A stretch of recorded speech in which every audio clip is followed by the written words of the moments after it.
सुप्रभात दर्शक बंधु आज जुलाई 31 तारिख गुरुवार चलतु नजर पकाइबा आज देश विदेश प्रमुख खबर गुड़िक किंतु ता पूर्व जदि आपण माने आम वीडियो को लाइक करना ताहले आम वीडियो को लाइक करी कमेंट रे जय जगन्नाथ लिखा भूलिबे नहीं। आकाश मार्गरू बन्यांचल परिदर्शन कले मुख्यमंत्री मोहन माझी। उत्तर ओडिशा रे केमिति रहिछि बन्या स्थिति आकाश मार्गरू अनुध्यान कले मुख्यमंत्री। बन्या स्थिति देखि समीक्षा कले मुख्यमंत्री मोहन माझी। तेबे मुख्यमंत्री एरियल सर्वे करथिबा बेले सांगरे थिले राजस्व और विपर्यय परिचालना मंत्री सुरेश पुजारी, उच्च शिक्षा मंत्री सूरज सूर्यवंशी एवं स्वतंत्र रिलीफ कमिश्नर समस्ते हेलिकॉप्टर जोगे आकाश मार्गरू बन्यांचल परिदर्शन कर स्थितिर अनुध्यान करथिले। तेबे बन्यारे बेहाल होईछि उत्तर ओडिशा। लगातार बन्या आसिबा फଳରେ बालेश्वर भद्रकर स्थिति संगीन होइतबा बेले केमिति रहिछि स्थिति कोन होईछि क्षयक्षति तार समीक्षा आकाश मार्गरू करथिले मुख्यमंत्री। तेबे गोटेपटे तळिया अंचल रे पानी धीरे धीरे कमी आसुथबा बेले बन्या प्रभावितों पई कोन घोषणा करबे मुख्यमंत्री ता परे रहिछि समस्तक नजर। विजिलेंस जालरे आउ जणे सहकारी जंत्री भुवनेश्वर 5टी स्थान रे चढ़ाऊ। विजिलेंस जालरे पुणी जणे सहकारी जंत्री अशोक पंडांको घरे रेड। रास्ता और गृह निर्माण डिविजन 3 सहकारी जंत्री होउछंती अशोक पंडा। तेबे आय बहिर्भूत संपत्ति ठूल अभियोग रे होइथिला चढ़ाऊ। भुवनेश्वर 5टी स्थान रे एककालीन रेड करिथिला विजिलेंस। कसनपल्लीस गोटे फ्लाट रे चढ़ाऊ। तेबे विजिलेंस 15 जणिया टीम चढ़ाऊ रे सामिल थिले। विजिलेंस चढ़ाऊ बेले बाबू जनक टंका ब्याग फोपाड़ी देउथबा सूचना मिलछि। घरू मिलिलानी दामी ब्रांड चश्मा घंटा हीरा भी मिलछि। तेबे सुना हारस अन्य सुना अलंकार भी जबत करिछि विजिलेंस। अनेक दिन धरी बाबू जनक विजिलेंस कान रे रहितिले। तेबे निकट रे 2 जण दुर्नीतिग्रस्त बाबूंको घरे रेड करिथिला विजिलेंस। सेमानंको ठारू विपुल परिमाणर टंका सुना जबत करिथिला बेले बाबूंको गिरफ करा जायछि। बलंगा नाबालिका पोड़ी घटना शेष पर्याय रे पुलिस रो तदंत। बलंगा नाबालिका पोड़ी घटना रे एक प्रकार शेष पर्याय रे पहुंचिलानी तदंत। आज दिल्ली रु फेरिबे पुरी डीएसपी और बलंगा थाना अधिकारी। दिल्ली एम्स रे पीड़ितांको बयान रेकर्ड करिछि पुलिस। तेबे बयान रे गोटी गोटी करी संपूर्ण सत कथा पीड़िता पुलिस को बयान रे कहितबा जणा पड़िछि। पुलिस को गुरुत्वपूर्ण प्रमाण हस्तगत होइतबा मध्य सूचना मिलछि। तेबे तांकू 3 जण उठाई नेइतबा से प्रत्यक्षदर्शी दुखीश्याम को कहि नथिबा पुलिस को जणाई नथिबा जणा पड़िछि। तेबे बंचिबा पई पानी मुंदे दियो बोली से प्रत्यक्षदर्शी को कहिथिले। पुलिस दिल्ली रु फेरिबा परे किछि गुरुत्वपूर्ण सूचना देई पारे बोली आशा करा जाउछि। जिलापालଙ୍କୁ मुख्यमंत्री तागिद पछुआ अंचल चिन्हट करी काम करने निर्देश। पछुआ जिला पाई मुख्यमंत्री चिंता। नवरंगपुर गर्भवती को खटिया बुहावा घटना सामना को आसवा परे तत्परता देखाई मुख्यमंत्री मोहन माझी। कहते एबे भी राज्य में नगड़ा भली अनेक अंचल अच्छी से अंचल को जो सेवा आवश्यक रही पहुंचा एवं अनेक अपहंच अंचल रही दानमाझी भली व्यक्ति भी अच्छा। तेणु जिलापाल माने सीधा सड़क मुख्य शासन सचिव को चिठी लिखि यार समाधान करने को मुख्यमंत्री निर्देश देते। तेबे समस्ते आगे आसिले आकांक्षा जिला और ब्लॉक गुड़ी को आगे नहीं पारिबा बोली कहतिले मुख्यमंत्री। नवरंगपुर रे जणे गर्भवती को खटरे बुहाउथबा खबर गणमाध्यम रे देखिबा परे तुरंत यार समाधान करबा उपरे प्राथमिकता दिया जिवो दरकार बोली मुख्यमंत्री कहचंती। बातिल हेला आरआई एआरआई और अमीन परीक्षा। अमीन आरआई प्रिलिम परीक्षा रद्द कले कमिशन। एने हाईकोर्ट को अवगत कले एडवोकेट जनरल। तेबे आगामी मेन परीक्षा को भी बातिल करा जायछि। अगस्त 1 रु आरंभ होइथांता एही मेन परीक्षा। समस्त आवेदनकारी देई परिबे सानी परीक्षा आउथरे आवेदन करिवार कोनोसी आवश्यकता नहीं। तेबे सानी परीक्षा नेई ओएसएसएससी पक्षरु जारी हेबो विज्ञप्ति। अगस्त 1 तारिख रु आरंभ होइबाकु थिबा आरआई एआरआई आईसीडीएस सुपरभाइजर अमीन परीक्षार मेन एग्जाम बातिल करा जायछि। बातिल रो कारण एई परीक्षा देथिबा समस्त आशायी प्रिलिम पास करथिले किंतु विज्ञप्ति रे दर्शा जायतिला जे 5 गुणा पिलांकु मेन परीक्षा पई चयन करा जिवो। याकु चैलेंज करी पिटिशन फाइल करा जायतिला। ଏହି ମାମଲାର ଶୁଣାଣି ଜଣିକିଆ ଖଣ୍ଡପୀଠ ଜଷ୍ଟିସ୍ ବିରଜା ପ୍ରସନ୍ନ ଶତପଥୀ କରିଥିଲେ। ଏହି ପରୀକ୍ଷା ପାଇଁ ଅନ୍ୟ ଆଶାୟୀମାନେ ଆବେଦନ କରିପାରିବେ ନାହିଁ। କେବଳ ଯେଉଁମାନେ ଏହି ପରୀକ୍ଷା ପାଇଁ ଆବେଦନ କରିଥିଲେ ସେମାନେ ହିଁ ଏହି ପରୀକ୍ଷା ଦେଇପାରିବେ ବୋଲି ଜଣାପଡ଼ିଛି। ତେବେ ପୁନଃ ପ୍ରିଲିମ୍ ପରୀକ୍ଷା ହେବ। ଏହି ସମସ୍ତ ପ୍ରକ୍ରିୟା ଶୀଘ୍ର ସାରିବାକୁ କୋର୍ଟ ନିର୍ଦ୍ଦେଶ ଦେଇଥିବା ଜଣାପଡ଼ିଛି। ତେବେ OSSSSC ପକ୍ଷରୁ ଅଗଷ୍ଟ 15 ସୁଦ୍ଧା ପ୍ରିଲିମ୍ ପରୀକ୍ଷା ନେଇ ବିଜ୍ଞପ୍ତି ପ୍ରକାଶ ପାଇପାରେ ବୋଲି ଜଣାପଡ଼ିଛି। ଭୂକମ୍ପ ସୁନାମି ପୂର୍ବରୁ ଏବେ ମିଳିବ ସୂଚନା। ଶ୍ରୀହରିକୋଟାରୁ ନିଶାର ଉତ୍କ୍ଷେପଣ। ଜୁଲାଇ 30 ବୁଧବାର ଭାରତ ଏବଂ ସମଗ୍ର ବିଶ୍ୱ ପାଇଁ ଏକ ଐତିହାସିକ ଦିନ। ନାସା ଏବଂ ଇସ୍ରୋର ମିଳିତ ପ୍ରକଳ୍ପ ନିଶାର ସ୍ୟାଟେଲାଇଟ୍ ସଫଳତାର ସହ ଉତ୍କ୍ଷେପଣ କରାଯାଇଛି। ଏହି ଉତ୍କ୍ଷେପଣ ସନ୍ଧ୍ୟା 5:40ରେ ଆନ୍ଧ୍ରପ୍ରଦେଶର ଶ୍ରୀହରିକୋଟାର ସତୀଶ ଧାୱନ ମହାକାଶ କେନ୍ଦ୍ରରୁ କରାଯାଇଛି। ଏହାକୁ ଭାରତର ମହାକାଶ ବିଜ୍ଞାନରେ ଏକ ବଡ଼ ସଫଳତା ଭାବରେ ଦେଖାଦେଇଛି। ତେବେ ପୃଥିବୀକୁ ନିରୀକ୍ଷଣ ପାଇଁ NISAR ଏକ ବୈପ୍ଳବିକ ପଦକ୍ଷେପ ବୋଲି ବିବେଚନା କରାଯାଉଛି। ଏହାକୁ ଭୂକମ୍ପ, ସୁନାମି, ଆଗ୍ନେୟଗିରି ଏବଂ ଭୂସ୍ଖଳନ ଭଳି ବିନାଶକାରୀ ପ୍ରାକୃତିକ ବିପର୍ଯ୍ୟୟର ସମୟୋଚିତ ସତର୍କତା ଦେବା ପାଇଁ ଡିଜାଇନ୍ କରାଯାଇଛି। ଏହି ଉପଗ୍ରହକୁ ପୃଥିବୀର MRI ସ୍କାନର ମଧ୍ୟ କୁହାଯାଉଛି କାରଣ ଏହା ପୃଥିବୀ ପୃଷ୍ଠର ସୂକ୍ଷ୍ମ ଚିତ୍ର ନେଇପାରିବ।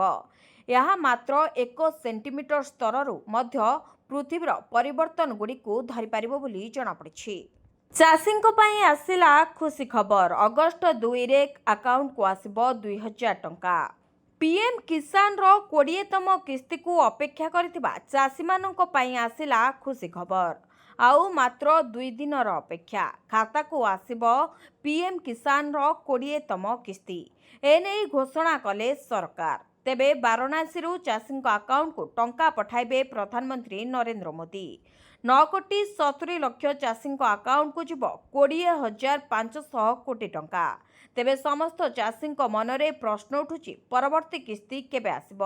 ଅନ୍ୟପକ୍ଷେ କେନ୍ଦ୍ର ସରକାରଙ୍କ ଯୋଜନାର 20ତମ କିସ୍ତି 2000 ଟଙ୍କା ଅଗଷ୍ଟ 2 ତାରିଖରେ ଚାଷୀଙ୍କ ଆକାଉଣ୍ଟକୁ ପଠାଯିବ ବୋଲି ଘୋଷଣା କରିଛନ୍ତି ପ୍ରଧାନମନ୍ତ୍ରୀ ନରେନ୍ଦ୍ର ମୋଦି। ତେବେ ରକ୍ଷାବନ୍ଧନ ପୂର୍ବରୁ ଏହା ସରକାରଙ୍କ ବଡ଼ ଉପହାର ହେବ ବୋଲି ଜଣାପଡ଼ିଛି। ତେବେ 2024 ଫେବୃଆରୀ 2025ରେ ସରକାର ଯୋଜନାର 19ତମ କିସ୍ତି ଜାରି କରିଥିଲେ। 1ରୁ 11 ଯାଏଁ ରାଜ୍ୟରେ ଚାଲିବ ଆସ ବୁଲିଯିବା ଅଙ୍ଗନବାଡ଼ି କାର୍ଯ୍ୟକ୍ରମ। ସୂଚନା ଦେଲେ ଉପମୁଖ୍ୟମନ୍ତ୍ରୀ। ଆସନ୍ତା 1 ତାରିଖରୁ 11 ତାରିଖ ଯାଏଁ ରାଜ୍ୟରେ ଚାଲିବ ଆସ ବୁଲିଯିବା ଅଙ୍ଗନବାଡ଼ି କାର୍ଯ୍ୟକ୍ରମ। ଏନେଇ ସୂଚନା ଦେଇଛନ୍ତି ଉପମୁଖ୍ୟମନ୍ତ୍ରୀ ପ୍ରଭାତୀ ପରିଡ଼ା। ଅଭିଭାବକ ଓ ସାଧାରଣ ଲୋକେ ଅଙ୍ଗନବାଡ଼ି କେନ୍ଦ୍ର ଯାଇ ସ୍ଥିତି ପରଖିବେ। ସେମାନଙ୍କ ମତାମତକୁ ନେଇ ଅଙ୍ଗନବାଡ଼ି ଭିତ୍ତିଭୂମି ଆହୁରି ସୁଦୃଢ଼ କରାଯିବ ବୋଲି ଉପମୁଖ୍ୟମନ୍ତ୍ରୀ ସୂଚନା ଦେଇଛନ୍ତି। ଅସମ୍ ଆପ୍ ଜରିଆରେ ବିଭିନ୍ନ ବିଷୟରେ ଫିଡ୍ବ୍ୟାକ୍ ଦେଇପାରିବେ ସାଧାରଣ ଲୋକେ। ତେବେ ପ୍ରକାଶ ଥାଉ କି ଅଙ୍ଗନବାଡ଼ିକୁ ସଶକ୍ତ କରିବାକୁ ସ୍ୱତନ୍ତ୍ର ଆପ୍ ଅସମ୍ ଆପ୍ ଲଞ୍ଚ କରାଯାଇଛି। ଏହି ଆପ୍ ମାଧ୍ୟମରେ ସମସ୍ତ କାର୍ଯ୍ୟ କରିବେ ଅଙ୍ଗନବାଡ଼ି କର୍ମୀ। ଆପ୍ ଦ୍ୱାରା ସାଧାରଣ ଲୋକ ଏବଂ ଅଭିଭାବକ ଫିଡ୍ବ୍ୟାକ୍ ଦେଇପାରିବେ। ତେବେ ଆପ୍ର ବିକାଶ ପାଇଁ NIPCCD ସହ ମହିଳା ଓ ଶିଶୁ ବିକାଶ ବିଭାଗର MOU ହୋଇଥିବା ପ୍ରଭାତୀ ପରିଡ଼ା କହିଛନ୍ତି। ଭାରତ ଉପରେ ଟ୍ରମ୍ପଙ୍କ ଟ୍ୟାରିଫ୍ ବୋମା। ଲଗାଇଲେ 25% ଶୁଳ୍କ। ଆମେରିକା ରାଷ୍ଟ୍ରପତି ଡୋନାଲ୍ଡ ଟ୍ରମ୍ପ ଭାରତ ଉପରେ ଶୁଳ୍କ ବୋମା ପକାଇଛନ୍ତି। ସେ ଭାରତ ଉପରେ 25% ଟ୍ୟାରିଫ୍ ଲାଗୁ କରିଛନ୍ତି। ଏହି ଟ୍ୟାରିଫ୍ ଅଗଷ୍ଟ 1 ତାରିଖରୁ କାର୍ଯ୍ୟକାରୀ ହେବ ବୋଲି ଜଣାପଡ଼ିଛି। ପୂର୍ବରୁ ଆମେରିକା ଭାରତ ସହିତ ଏକ ବାଣିଜ୍ୟ ଚୁକ୍ତି କରିବାକୁ ଇଚ୍ଛା ପ୍ରକାଶ କରିଥିଲା, କିନ୍ତୁ କିଛି କାରଣ ଯୋଗୁଁ ଏହି ଚୁକ୍ତି ହୋଇପାରିଲା ନାହିଁ। ତେବେ ଭାରତ ଉପରେ ଶୁଳ୍କ ଲଗାଇବାର କାରଣ ରୁଷିଆ ସହିତ ଶକ୍ତି ଏବଂ ସାମରିକ ଚୁକ୍ତି ବୋଲି ମଧ୍ୟ ଅନୁମାନ କରାଯାଉଛି। ଭାରତ ରୁଷିଆଠାରୁ ଅଧିକ ଅସ୍ତ୍ରଶସ୍ତ୍ର କିଣୁଥିବାରୁ ରାଜିନାମା ବାବଦରେ ଶୁଳ୍କ ଲାଗୁ କରାଯାଇଥିବା ଚର୍ଚ୍ଚା ହେଉଛି। ତେବେ ଟ୍ରମ୍ପ କହିଛନ୍ତି ଯେ ଭାରତ ରୁଷିଆଠାରୁ ତେଲ ଏବଂ ଅସ୍ତ୍ରଶସ୍ତ୍ର କିଣୁଛି, ତେଣୁ ଏହି ପଦକ୍ଷେପ ଆବଶ୍ୟକ। ସେ ଆହୁରି ମଧ୍ୟ କହିଛନ୍ତି ଯେ ଭାରତ ବହୁତ ଅଧିକ ଟିକସ ଲଗାଏ। ଭାରତୀୟ ଶୁଳ୍କ ବାଣିଜ୍ୟରେ ଅନେକ ଅସୁବିଧା ମଧ୍ୟ ସୃଷ୍ଟି କରିଥାଏ। ସରକାରୀ ଅଫିସକୁ ପ୍ଲାଷ୍ଟିକ୍ ମନା। ଓଡ଼ିଶା ସରକାରଙ୍କ ବଡ଼ ନିଷ୍ପତ୍ତି। ପରିବେଶ ସୁରକ୍ଷା ଓ ପ୍ଲାଷ୍ଟିକ୍ ଦୂଷିତ ରୋକିବା ପାଇଁ ଓଡ଼ିଶା ସରକାର ସରକାରୀ ଅଫିସଗୁଡ଼ିକରେ ସିଙ୍ଗଲ ୟୁଜ୍ ପ୍ଲାଷ୍ଟିକ୍ ବ୍ୟବହାର ଉପରେ କଟକଣା ଲଗାଇଛନ୍ତି। ଏହି ସମ୍ପର୍କରେ ଜଙ୍ଗଲ ଓ ପରିବେଶ ବିଭାଗର ଅତିରିକ୍ତ ମୁଖ୍ୟ ସଚିବ ସତ୍ୟବ୍ରତ ସାହୁ ରାଜ୍ୟର ସମସ୍ତ ବିଭାଗୀୟ ସଚିବଙ୍କୁ ଏକ ଚିଠି ଜାରି କରି ନିର୍ଦ୍ଦେଶ ଦେଇଛନ୍ତି। ତେବେ ଚିଠି ଅନୁସାରେ ସରକାରୀ ବୈଠକ, ସଭା ସମିତି ଓ ଅନ୍ୟାନ୍ୟ କାର୍ଯ୍ୟକ୍ରମରେ ସିଙ୍ଗଲ ୟୁଜ୍ ପ୍ଲାଷ୍ଟିକ୍ ଜାତୀୟ ସାମଗ୍ରୀ ଯଥା ପ୍ଲାଷ୍ଟିକ୍ ଜରି ଲାଗିଥିବା ଫୁଲତୋଡ଼ା, ପ୍ଲାଷ୍ଟିକ୍ ଉପହାର, ଖାଦ୍ୟ ପୁଡ଼ିଆ, ପ୍ଲେଟ୍ ଆଦି ବ୍ୟବହାର ଉପରେ ସମ୍ପୂର୍ଣ୍ଣ ନିଷେଧାଦେଶ ଜାରି କରାଯାଇଛି। ଏହା ସହିତ ସରକାରୀ ଅଫିସଗୁଡ଼ିକରେ ପ୍ଲାଷ୍ଟିକ୍ ବୋତଲ ବ୍ୟବହାର ମଧ୍ୟ ବନ୍ଦ କରି ବିକଳ୍ପ ଭାବେ କାଚ, ଷ୍ଟିଲ୍ କିମ୍ବା ପରିବେଶ ଅନୁକୂଳ ସାମଗ୍ରୀ ବ୍ୟବହାର କରିବାକୁ ନିର୍ଦ୍ଦେଶ ଦିଆଯାଇଛି। ଏହି ନିଷ୍ପତ୍ତି ରାଜ୍ୟରେ ପ୍ଲାଷ୍ଟିକ୍ ଦୂଷଣ ହ୍ରାସ କରିବା ଏବଂ ପରିବେଶ ସୁରକ୍ଷାକୁ ପ୍ରୋତ୍ସାହନ ଦେବା ଲକ୍ଷ୍ୟରେ ନିଆଯାଇଛି। ଓଡ଼ିଶା ସରକାର ପୂର୍ବରୁ ମଧ୍ୟ 2018ରେ ସହରାଞ୍ଚଳରେ ସିଙ୍ଗଲ ୟୁଜ୍ ପ୍ଲାଷ୍ଟିକ୍ ବ୍ୟବହାର ଉପରେ କଟକଣା ଲଗାଇଥିଲେ ଏବଂ ଏବେ ଏହି ନିର୍ଦ୍ଦେଶ ସରକାରୀ ଅଫିସଗୁଡ଼ିକରେ କଡ଼ାକଡ଼ି ପାଳନ ପାଇଁ ଜୋର ଦିଆଯାଇଛି। ଆହୁରି 2 ଦିନ ଅତି ପ୍ରବଳ ବର୍ଷା, ଏହିସବୁ ଜିଲ୍ଲାକୁ ଆଲର୍ଟ ଜାରି କଲା ପାଣିପାଗ ବିଭାଗ। ପାଣିପାଗକୁ ନେଇ ବଡ଼ ଅପଡେଟ୍। ଆହୁରି 2 ଦିନ ରାଜ୍ୟରେ ପ୍ରବଳ ବର୍ଷିବ। ରାଜ୍ୟର ବିଭିନ୍ନ ଜିଲ୍ଲାରେ ପ୍ରବଳରୁ ଅତି ପ୍ରବଳ ବର୍ଷା ହେବା ନେଇ ପୂର୍ବ ଅନୁମାନ କରିଛି ଭୁବନେଶ୍ୱର ଆଞ୍ଚଳିକ ପାଣିପାଗ କେନ୍ଦ୍ର। ଆସନ୍ତା 2 ଦିନ ହେବ ପ୍ରବଳ ବର୍ଷା। ତେବେ ଆଜି ଓ ଆସନ୍ତାକାଲି ଅଧିକାଂଶ ଜିଲ୍ଲାରେ ବର୍ଷା ହେବା ନେଇ ସୂଚନା ରହିଛି। ଉତ୍ତର ପଶ୍ଚିମ ବଙ୍ଗୋପସାଗର ଓ ଏହାର ସଂଲଗ୍ନ ଗାଙ୍ଗେୟ ପଶ୍ଚିମବଙ୍ଗ ନିକଟ ଓଡ଼ିଶା ଉପକୂଳରେ ସକ୍ରିୟ ରହିଛି ଘୂର୍ଣ୍ଣିବଳୟ। ଆଉ ଏକ ନିମ୍ନ ଚାପ ରେଖା ମଧ୍ୟ ବାୟୁମଣ୍ଡଳ ଉପରିଭାଗରେ ରହିଛି। ଫଳରେ ଆସନ୍ତା 24 ଘଣ୍ଟା କିଛି ଜିଲ୍ଲାରେ ଅତି ପ୍ରବଳ ବର୍ଷା ହେବାର ସମ୍ଭାବନା ଅଛି। ତେବେ ଏନେଇ 3 ଜିଲ୍ଲାକୁ ଅତି ପ୍ରବଳ ବର୍ଷା ନେଇ ପାଣିପାଗ ବିଭାଗ ଆଲର୍ଟ ଜାରି କରିଛି। 3 ଜିଲ୍ଲା କେନ୍ଦୁଝର, ମୟୂରଭଞ୍ଜ ଓ ଭଦ୍ରକ ଜିଲ୍ଲାରେ ଅତି ପ୍ରବଳ ବର୍ଷା ହେବାର ସମ୍ଭାବନା ରହିଛି। ଏଥିସହିତ 30ରୁ 40 କିମି ବେଗରେ ଝଟକା ପବନ ସହ ପ୍ରବଳରୁ ଅତି ପ୍ରବଳ ବର୍ଷା ଏବଂ ବିଜୁଳି ଘଡ଼ଘଡ଼ି ହେବାର ମଧ୍ୟ ଆଶଙ୍କା କରୁଛି ପାଣିପାଗ କେନ୍ଦ୍ର। 1 ଲକ୍ଷ ପାର କଲା ସୁନା ଭରି, ଆଗକୁ ଆହୁରି ବଢ଼ିବ ଦାମ। ଦିନକୁ ଦିନ ମହଙ୍ଗା ହେଉଛି ସୁନା ଦର। ସୁନା କିଣିବାକୁ ଲୋକଙ୍କୁ ଏବେ ଭୟ ଲାଗୁଛି। କିଛି ଦିନ ସ୍ଥିରତା ପରେ ପୁଣି ଥରେ ହୁ ହୁ ହୋଇ ବଢ଼ି ଚାଲିଛି ସୁନା ରେଟ୍। ବୁଧବାର ପୁଣି ସୁନା ଦର ବୃଦ୍ଧି ପାଇଛି। 24 କ୍ୟାରେଟ୍ ସୁନାର ଦର 10 ଗ୍ରାମ ପିଛା 660 ଟଙ୍କା ବୃଦ୍ଧି ପାଇ 1,04,80 ଟଙ୍କାରେ ପହଞ୍ଚିଥିବା ବେଳେ 22 କ୍ୟାରେଟ୍ ସୁନାର ଦର 10 ଗ୍ରାମ ପିଛା 600 ଟଙ୍କା ବୃଦ୍ଧି ପାଇ 92,100 ଟଙ୍କାରେ ପହଞ୍ଚିଛି। ଯଦି ଏହିଭଳି ଭାବେ ସୁନା ଦର ବଢ଼ି ଚାଲେ ଆଉ ଅଳ୍ପ ଦିନରେ ସୁନାର ମୂଲ୍ୟ 1,20,000 ହେବା କିଛି ବଡ଼ କଥା ନୁହେଁ ବୋଲି ଚର୍ଚ୍ଚା ହେଉଛି। 9ରେ ମିଳିବ ସୁଭଦ୍ରାର ତୃତୀୟ କିସ୍ତି, ପୁଣି ଖୋଲିବ ନୂଆ ଆବେଦନ ହିତାଧିକାରୀଙ୍କ ପାଇଁ ପୋର୍ଟାଲ।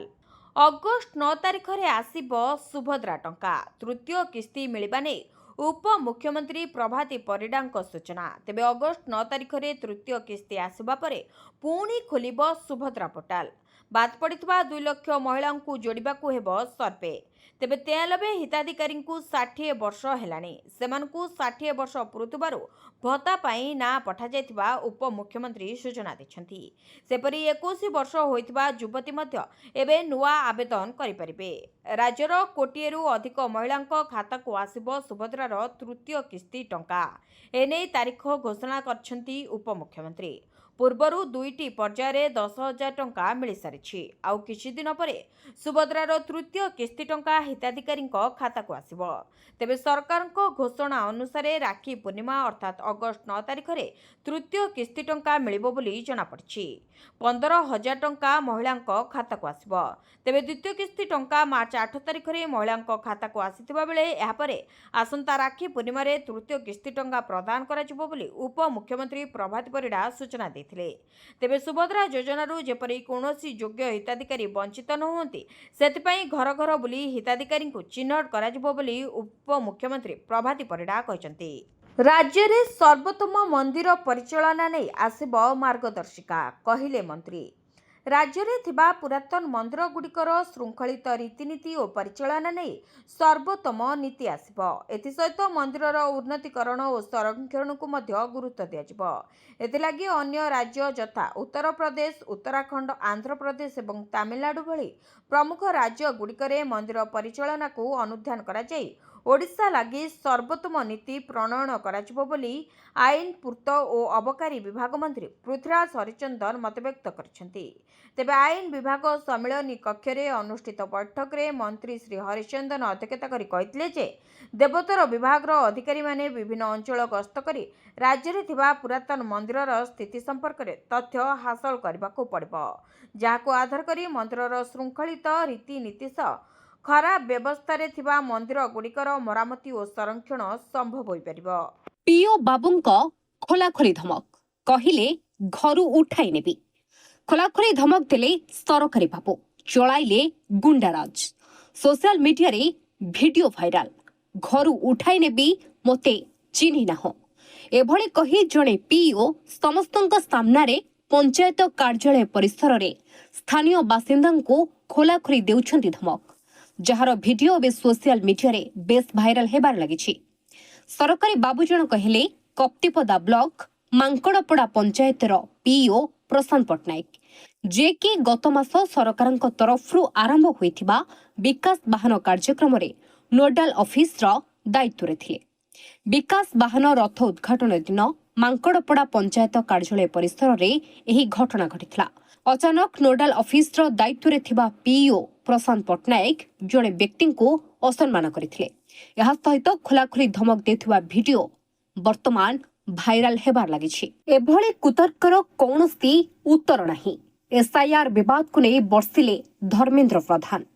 बिहार रे स्वतंत्र भोटर तालिका संशोधन प्रसंग रे संसद रे चर्चा पाई विरोधी दाबी उपरे केंद्र शिक्षा मंत्री धर्मेंद्र प्रधान कड़ा प्रतिक्रिया रखिछन्ति। से कहिछन्ति एभଳି कुतर्कर कौनसी उत्तर नहीं। से आहुरी मध्य कहिछन्ति जो माने संविधान को हाथ रे धरी बुलुछन्ति सेही माने ही सांविधानिक व्यवस्थार सबुठारु बेसी मजाक उड़ाउछन्ति। एसआईआर हेउछि आम देशर निर्वाचन आयोगंकर एक व्यवस्था एवं एहा दशंधि धरी देश रे लागू होई आसुछि। लोक माने निजर राजनीतिक सुविधा एवं स्वार्थ पाई एहार विरोध करुछन्ति। गछ लगाइलेनी बोली 11टी ब्लॉक शिक्षा अधिकारी दरमा बंद। गछ लगाइलेनी बोली 11 ब्लॉक शिक्षा अधिकारी दरमा बंद। एने बलांगीर जिला शिक्षा अधिकारी चिठी। गछ लगाइलेनी बोली दरमा बंद। बलांगीर जिलार 11 ब्लॉक शिक्षा अधिकारी दरमा बंद पाई होइछि चिठी। 11 जन बीओ को जुलाई मासर दरमा बंद कले जिला शिक्षा अधिकारी। सरकार एक पेड़ माँ के नाम अभियान रे वृक्षरोपण करनथिबा कारणरू एही कार्यानुष्ठान निया जायछि। बलांगीर जिला अधिकारी 11टी ब्लॉक शिक्षा अधिकारी हेले Agalpur BO Shyam Meher, Saintala BO Dilip Kumar Joshi, Titlagarh BO Atratran Rath, Deogaon BO Mamata Mahadik, Gudvela BO Namita Rani Bhoi, Bangomunda BO Baikuntha Sabar, Muribahal BO Shantanu Kumar Padhihari, Turekela BO Gautam Patel, Belpada BO Abhinav Mishra, Patnagarh BO Shankar Prasad Majhi एवं पुईंतला बीओ रत्नमयी पुरोहित समस्त 11 जनक विरोध में कार्यानुष्ठान पाई चिठी जारी करिसेंति जिला शिक्षा अधिकारी। रूस रे 8.8 तीव्रतर शक्तिशाली भूमिकंप 24 घंटे 200 रु अधिक झटका अनुभूत। रूस रे सकाळु सकाळु बड़ धरणर भूमिकंप। भूकंप रे थरिला रूस रो पूर्वांचल कामचटका। रेक्टर स्केल रे भूमिकंपर तीव्रता 8.8 रही। भारतीय समय भोर 4:54 रे भूकंप झटका अनुभूत होइथिला। रूस रो 24 घंटे 200 थर भूकंप झटका अनुभूत होइछि। भूमिकंप रे रूस, जापान और अमेरिका रे सुनामी अलर्ट जारी करा जायछि। समुद्र रे 3 फुट उच्चर ज्वार उठिबा संभावना रहिछि, जहा द्वारा अनेक अंचल प्रभावित हेबार आशंका रहिछि। लोकंकु सुरक्षित स्थान को जिबा पई अपील करा जायछि। 1952 मसीहा परे रूस रो काम चटकारे एपरि शक्तिशाली भूमिकंप देखा मिली। जापान प्रधानमंत्री को स्थिति नहीं अवगत करा जायछि। सरकार पक्षरु जरूरीकालीन बैठक डका जायछि। उद्धार कार्य त्वरान्वित करबा पई प्रस्तुति होइछि।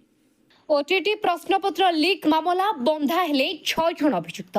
ओडिशा टीचर इलिजिबिलिटी टेस्ट बा ओटीटी प्रश्नपत्र लीक मामला रे ओडिशा पुलिस क्राइम ब्रांच 6 जन अभियुक्त को गिरफ्त करिछि। गिरफ अभियुक्त माने हेले जीतन महाराणा, विजय कुमार मिश्र, सनातन बिसोई, रामजी प्रसाद गुप्ता, अजय कुमार साहू और जयंत कुमार राउत।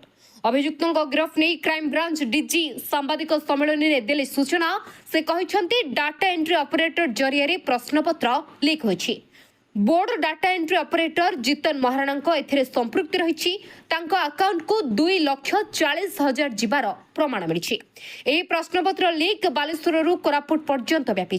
सूचना योग्य गत 20 तारिख दिन स्वतंत्र ओटीटी परीक्षा हेबार थिला। हेले परीक्षा पूर्व बोर्ड एहार प्रश्नपत्र भाइराल हेबा परे राति अधिया परीक्षा को स्थगित रखिथिला, जहाको नै परीक्षार्थी अनेक असुविधार सम्मुखीन होइथिले। घटना को नै विरोधी दल राज्य सरकार को टार्गेट मध्य करथिले। पाकिस्तान विपक्ष रे खेलिबा को मना कले भारतीय टीम, बातिल हेला मैच। रद्द हेला भारत पाकिस्तान मैच। भारत एवं पाकिस्तान मध्य रे हेबाको थिबा मैच एबे हेबो नाही। भारत एवं Pakistan world championship of legends अर्थात WCL रो सेमीफाइनल रे एक मैच खेलिबार थिला, जहा एबे हेबो नाही। जानिबाको मिलिछि जे भारतीय खेलाड़ी माने एही मैच रे खेलिबा को मना करि दैछन्ती। एहा सहित एही टूर्नामेंट रे भारतीय दलर यात्रा शेष होई जाइछि। एहा पूर्वरु मध्य लीग पर्याय मैच अनुष्ठित होई पार नथिला। WCL रो सेमीफाइनल रे भारत एवं पाकिस्तान व्यतीत दक्षिण आफ्रिका एवं ऑस्ट्रेलिया मध्य एथिरे शामिल अछन्ती। प्रथमे सेमीफाइनल 31 जुलाई रे भारत एवं पाकिस्तान मध्य अनुष्ठित हेबार थिला, किंतु शिखर धवन, हरभजन सिंह, इरफान पठान, सुरेश रैना एवं यूसुफ पठान इत्यादि पाकिस्तान सहित कौनसी प्रकार संपर्क रखा प्रस्तुत नहांती। एथिपाई सेमानंकु किछि मूल्य देबाकु पड़िले मध्य सेमाने प्रस्तुत बोली कहिसंती। ओडिशा हेब अपपुष्टि मुक्त राज्य, सहयोग लोड़िले तागिद कले सरकार। अपपुष्टि को नहीं ओडिशा पूर्वरु बेस निंदित होइछि, तथापि राज्यरु दूर होइनि अपपुष्टि। जातीय हार ठारू कम थिले भी राज्यर प्राय 1/3 शिशु अपपुष्टिर शिकार होउछन्ति। प्रथमे मुख्यमंत्री नगड़ार उदाहरण दे उद्वेग प्रकाश करथिले। काली पुणी उपमुख्यमंत्री प्रभाती परिडा मध्य एने चिंता प्रकट करबा सह विभागीय अधिकारी को तागिद करिसंति। अपपुष्टि को नहीं उपमुख्यमंत्री आह्वान दैछन्ति। से कहिसंति जे अपपुष्टि मुक्त राज्य गढ़िबा को सीडीपीओ माने सहयोग करंतु। सरकार जहा पठाउछन्ति ताहा अंगनवाड़ी रे पहुंचुछि ना नाही सेथे प्रति ध्यान दियंतु। सरकार को ग्राउंड रो सठिक फीडबैक दियंतु। खाद्य ठीक भाबरे न मिलिले सीडीपीओ दायी रहिबे बोली तागिद करिसंति। जाडेजा और सुंदरन को बढ़िला रैंकिंग, पंत हेले श्रेष्ठ भारतीय बैट्समैन। आज भारत और इंग्लैंड पंचम टेस्ट पूर्व अंतर्जातीय क्रिकेट परिषद आईसीसी सद्यतम रैंकिंग जारी करिछि। मानचेस्टर रे शतक हासिल करिथिबा रविंद्र जाडेजा एवं वाशिंगटन सुंदरन रैंकिंग बढ़िथिबा बेले युव बैटर यशस्वी जायसवाल 3टी स्थान तळकू खसी आसिछन्ति। Rishabh Pant ICC test batter तालिकार वर्तमान श्रेष्ठ भारतीय खेलाड़ी होई पारिछन्ति एवं से तालिकार 7म स्थान रे अछन्ति।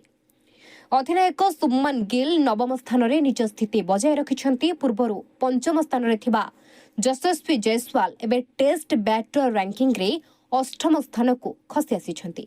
तांकर रेटिंग पॉइंट 769 रहिछि। 776 पॉइंट सह ऋषभ पंत 7म स्थान रे अछन्ति। एही तालिकार इंग्लैंडर बैटर जो रूट 904 रेटिंग पॉइंट सह निजर प्रथम स्थान बजाय रखिछन्ति।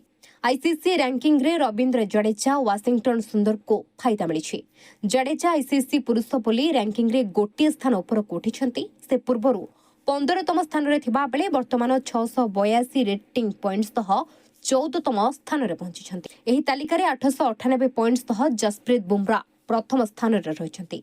पुरुष टेस्ट ऑलराउंडर रैंकिंग रे वाशिंगटन सुंदर लंबा लंफ मारिछन्ति।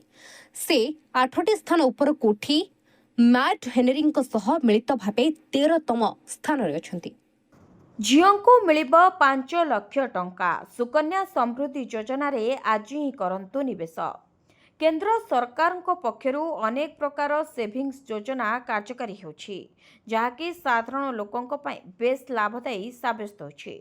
सरकारଙ୍କର एभଳି एक योजना ହେଉଛି सुकन्या समृद्धि योजना, जहाँ कन्या सन्तानक सुरक्षित भविष्य दृष्टि रखी प्रणयन होइछि। ତେବେ ବର୍ତ୍ତମାନ ଏହି ସ୍କିମ୍ରେ ସରକାରଙ୍କ ପକ୍ଷରୁ ମିଳୁଥିବା 8% ଲାଭାଂଶକୁ ବୃଦ୍ଧି କରି 8.2% କରାଯାଇଛି। ଏହି ସ୍କିମ୍ରେ ଆପଣ ଯଦି 15 ବର୍ଷ ପର୍ଯ୍ୟନ୍ତ ଝିଅ ନାଁରେ ବ୍ୟାଙ୍କରେ ଏକ ଆକାଉଣ୍ଟ ଖୋଲି ଟଙ୍କା ଜମା କରିପାରିବେ, ବର୍ଷକୁ 250 ଟଙ୍କାରୁ ଆରମ୍ଭ କରି 1.5 ଲକ୍ଷ ଟଙ୍କା ପର୍ଯ୍ୟନ୍ତ ନିବେଶ କରିପାରିବେ। ଯଦି ଆପଣ ଏହି ସ୍କିମ୍ରେ ମାସିକ 1,000 ଟଙ୍କା 15 ବର୍ଷ ଯାଏ ନିବେଶ କରନ୍ତି, ତେବେ ଏହି ଜମା ରାଶି 21 ବର୍ଷ ପରେ ଆପଣଙ୍କୁ 5 ଲକ୍ଷ ଟଙ୍କା ମିଳିବ। ଏଫ୍ଏମ୍ କଲେଜ ଘଟଣା ପରେ ରାଜ୍ୟ ସରକାରଙ୍କ ବଡ଼ ପଦକ୍ଷେପ। ଏଫ୍ଏମ୍ କଲେଜ ଛାତ୍ରୀ ସୌମ୍ୟାଶ୍ରୀ ପୋଡ଼ି ହୋଇ ଆତ୍ମହତ୍ୟା କରିବା ଘଟଣା ପରେ ଏବେ ସରକାର ନେଇଛନ୍ତି ବଡ଼ ପଦକ୍ଷେପ। ନିର୍ଯାତନା ସମ୍ପର୍କିତ ଆସୁଥିବା ଅଭିଯୋଗ ଏବଂ ସମାଧାନ କରାଯାଇଥିବା ଅଭିଯୋଗର ସମ୍ପୂର୍ଣ୍ଣ ବିବରଣୀ ସି ବକ୍ସ ପୋର୍ଟାଲରେ ଅପଲୋଡ କରିବା ପାଇଁ ଉଚ୍ଚଶିକ୍ଷା ବିଭାଗର କଡ଼ା ନିର୍ଦ୍ଦେଶ ଜାରି ରହିଛି। ଆଭ୍ୟନ୍ତରୀଣ କମିଟି, ସ୍ଥାନୀୟ କମିଟିର ବିବରଣୀ ଏବଂ ଶିକ୍ଷାନୁଷ୍ଠାନ ବା କର୍ମକ୍ଷେତ୍ରରେ ମହିଳାମାନଙ୍କର ଯୌନ ଉତ୍ପୀଡ଼ନ ନିବାରଣ, ନିଷେଧ ଏବଂ ପ୍ରତିକାର ଆଇନ 2013 ଅନୁଯାୟୀ ପ୍ରାପ୍ତ ଏବଂ ସମାଧାନ କରାଯାଇଥିବା ଅଭିଯୋଗ ସଂଖ୍ୟା ଅପଲୋଡ କରିବେ ସମସ୍ତ ଶିକ୍ଷାନୁଷ୍ଠାନ। ବିଭାଗ ସ୍ତରରେ, କାର୍ଯ୍ୟାଳୟ ସ୍ତରରେ ଆଭ୍ୟନ୍ତରୀଣ କମିଟି ଓ ବିବରଣୀ ମଧ୍ୟ ପୋର୍ଟାଲରେ ଅପଲୋଡ କରିବା ବାଧ୍ୟତାମୂଳକ କରାଯାଇଛି। ତେବେ ଆଭ୍ୟନ୍ତରୀଣ ଅଭିଯୋଗ କମିଟି ଏବଂ ଶିକ୍ଷାନୁଷ୍ଠାନଗୁଡ଼ିକର ବିଭିନ୍ନ ବିବରଣୀ 1 ଅଗଷ୍ଟ ସୁଦ୍ଧା ସି ବକ୍ସ ପୋର୍ଟାଲରେ ଅପଲୋଡ କରିବାକୁ ଉଚ୍ଚଶିକ୍ଷା ବିଭାଗ ନିର୍ଦ୍ଦେଶ ଦେଇଛି। ତେବେ କେନ୍ଦ୍ର ସରକାରଙ୍କ ମହିଳା ଏବଂ ଶିଶୁ ବିକାଶ ମନ୍ତ୍ରଣାଳୟ ସି ବକ୍ସ ପୋର୍ଟାଲ ବିକଶିତ କରାଯିବା ପାଇଁ ଏହି ନିଷ୍ପତ୍ତି ନିଆଯାଇଥିବା ଜଣାପଡ଼ିଛି। ସୁଭଦ୍ରା ପାଇଁ ଅଯୋଗ୍ୟ କିନ୍ତୁ ଭତ୍ତା ପାଇଁ ଯୋଗ୍ୟ। 60 ବର୍ଷ ମହିଳାଙ୍କ ପାଇଁ ଆସିଲା ଖୁସି ଖବର। ସୁଭଦ୍ରା ଟଙ୍କା ପାଇଁ ଆବେଦନ କରି ଅଯୋଗ୍ୟ ଘୋଷିତ ହୋଇଥିବା 60 ବର୍ଷରୁ ଉର୍ଦ୍ଧ୍ୱ ମହିଳାଙ୍କ ପାଇଁ ଆସିଲା ଖୁସି ଖବର। ସେମାନଙ୍କୁ ଆଉ ଭତ୍ତା ପାଇଁ ଆବେଦନ କରିବାକୁ ପଡ଼ିବ ନାହିଁ, କାରଣ ସିଧାସଳଖ ସରକାର ସେମାନଙ୍କ ନାଁ ଭତ୍ତାକୁ ପଠାଇଛନ୍ତି। କାରଣ ସେମାନଙ୍କ ନାଁ ସିଧାସଳଖ SSEPDକୁ ପଠାଯାଇଛି। ଏନେଇ ଖୋଦ୍ ଉପମୁଖ୍ୟମନ୍ତ୍ରୀ ପ୍ରଭାତୀ ପରିଡ଼ା ଘୋଷଣା କରିଛନ୍ତି।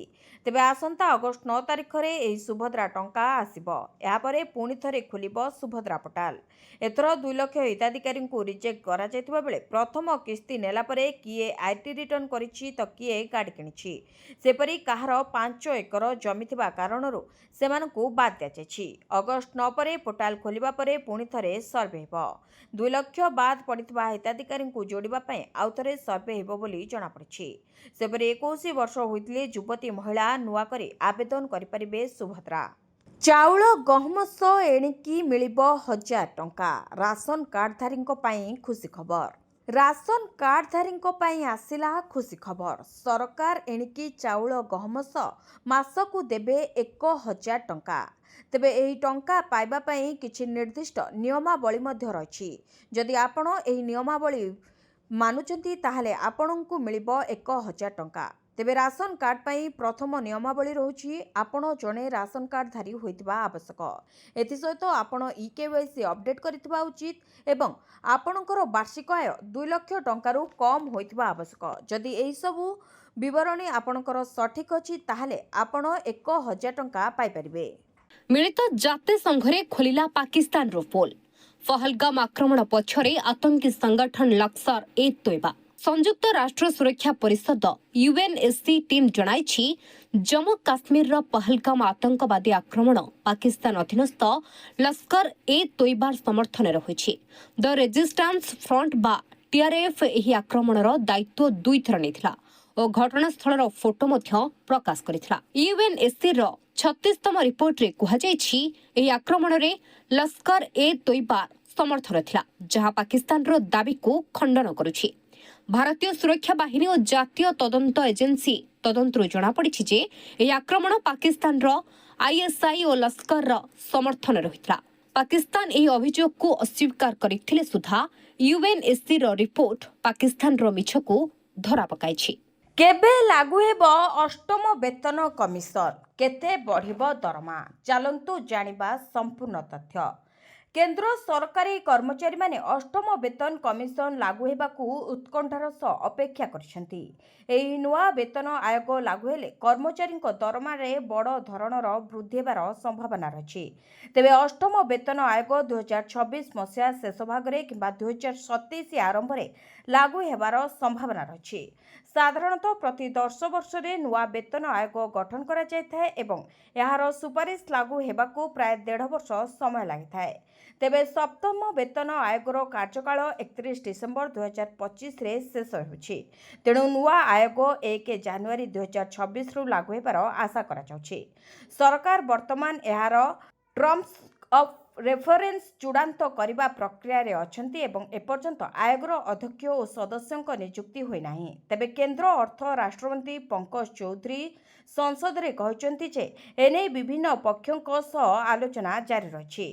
तेबे जदि एही अष्टम वेतन कमिशन आसे ताहले केते बढ़िबो सरकारी कर्मचारी दरमा। सबठारु एहा बड़ प्रश्न होछि जे कर्मचारी दरमा केते बढ़िबा। सूचना अनुसार कर्मचारी मूल दरमा 30 रु 34% पर्यंत वृद्धि हेबार अनुमान करा जाउछि। अर्थात वर्तमान थिबा सर्वनिम्न मूल दरमा 18,000 टंकारु वृद्धि पाई प्राय 30,000 टंका होई पारे। सेपरि फिटमेंट फैक्ट 1.8 रही पारे। तेबे किछि रिपोर्ट रे एहा 2.86 पर्यंत जाई पारे बोली मध्य अनुमान करा जाउछि। जदि एहा हुए तेबे सर्वनिम्न मूल दरमा 51,480 टंका पर्यंत वृद्धि पाई पारे। तेबे सप्तम वेतन आयोग रे फिटमेंट फैक्ट 2.57 रहिथिला। वीडियोटी को शेष जाए देखिथिबारु आपनको धन्यवाद। जदि आपण माने एपर्यंत आम वीडियो को लाइक करना हंती ताले आम वीडियो को लाइक करी कमेंट रे जय जगन्नाथ लिखंतु एवं आम चैनल को सब्सक्राइब करी पाखरे थिबा बेल आइकन को प्रेस करंतु।